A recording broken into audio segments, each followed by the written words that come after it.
जो नौकरी पेशा वर्ग था, जिसको माननीय काशीराम साहब ने नालायकों को लायक बनाया था बामसेव के माध्यम से, लोगों ने उन्हीं के अंदर सेंध मारी करके बामसेव का बेड़ा गर्क करके रख दिया, बामसेव को टुकड़े कर दिए, बामसेव में लालच दे दी कि तुझे मैं ट्रांसफर करा दूंगा, चल मेरे बीजेपी के नेता, चल कांग्रेस के। माननीय काशीराम साहब ने कहा था कि मैं इस देश में बाबा साहब के बच्चों के बिना राजनीति नहीं चलने दूंगा, और उन्होंने पूरी की। और आज काशीराम साहब की फोटो और उनको माला वो लोग पहना रहे हैं जो साहब के सबसे ज्यादा विरोधी थे।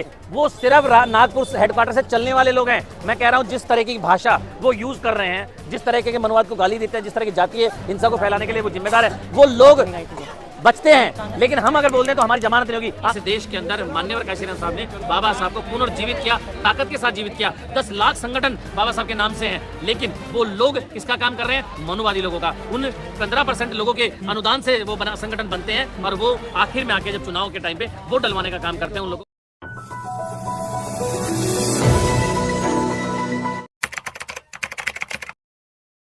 क्या चूहे को पता होता है कि फ्री में मक्खन लगी हुई ब्रेड पिंजरे में क्यों रखी गई है? जब तक उसको ज्ञान आता है तब तक उसकी हत्या हो चुकी होती है, या वो बहुत दूर जा चुका होता है। ये चीजें हमें समझनी पड़ेगी, क्योंकि माननीय 12 साल से क्यों नहीं जान पा रहे कि इसमें मक्खन लगा हुआ है? इसमें मैं ये देखिए, ये बात बसपा के वोटर तो समझ रहे हैं, लेकिन बसपा के वोटरों में जो सेंध मारी की गई है, जिस तरह से दूसरे लोगों को तैयार किया गया है, या आपके वोटों का ध्रुवीकरण करके उनको तोड़ करके अलग अलग तरीके से बांट दिया गया है कि आप अलग अलग संगठनों में नहीं, तो आपको देखेंगे कि इस देश के अंदर माननीय काशीराम साहब ने बाबा साहब को पुनर्जीवित किया, ताकत के साथ जीवित किया। 10 लाख संगठन बाबा साहब के नाम से हैं, लेकिन वो लोग किसका काम कर रहे हैं? मनुवादी लोगों का। उन 15% लोगों के अनुदान से वो संगठन बनते हैं, और वो आखिर में आके जब चुनाव के टाइम पे वोट डलवाने का काम करते हैं उन लोगों को जो संविधान विरोधी हैं, बाबा साहब के विरोधी हैं, काशीराम साहब के विरोधी हैं, और इस समाज के संवैधानिक अधिकारों के विरोधी रहे हैं। 2012 के बाद से आपकी सीटें भी घट रही हैं, वोट परसेंट भी घट रहा है।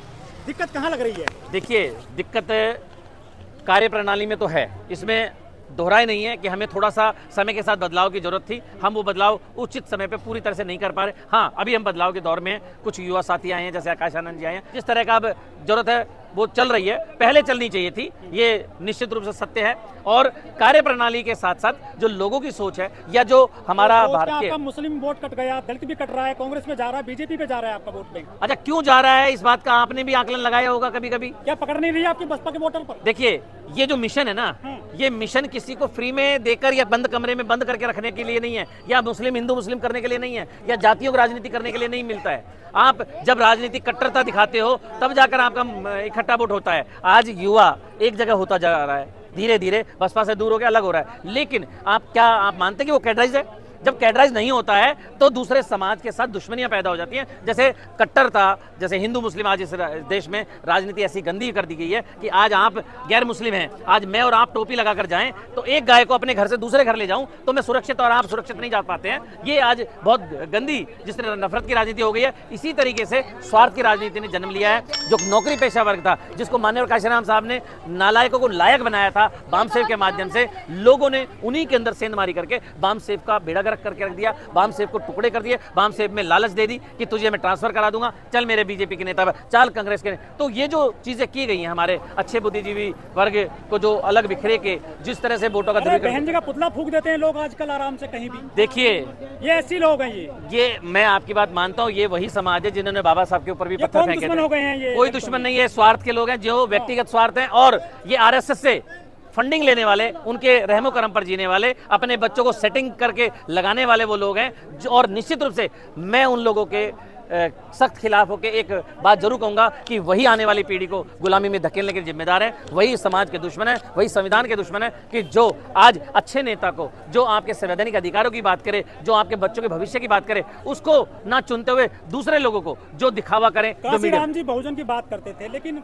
आपकी जातियों में ही आपका विरोध होता है, झंडे जला दिए जाते हैं, बहन जी की जो फोटो जलाई जाती है। ये बसपा के लोग हैं? कौन लोग हैं ये? देखिए, ये बसपा के लोग नहीं है, ये निश्चित रूप से, देखिए मैं बता दूं, वो दलित आप बोल सकते हैं आपके चैनल के माध्यम से, लेकिन मैं ये कहूंगा कि वो इस देश के दुश्मन हैं, ये देशद्रोही लोग हैं, जो आरएसएस से थोड़े से उनसे प्रेरित होकर या उनकी बातों में बहक करना, ये जो चीजें की हैं कि दलित झंडे जला रहे हैं या बहन जी का पुतला फूंक रहे हैं। और ये हुआ कब है?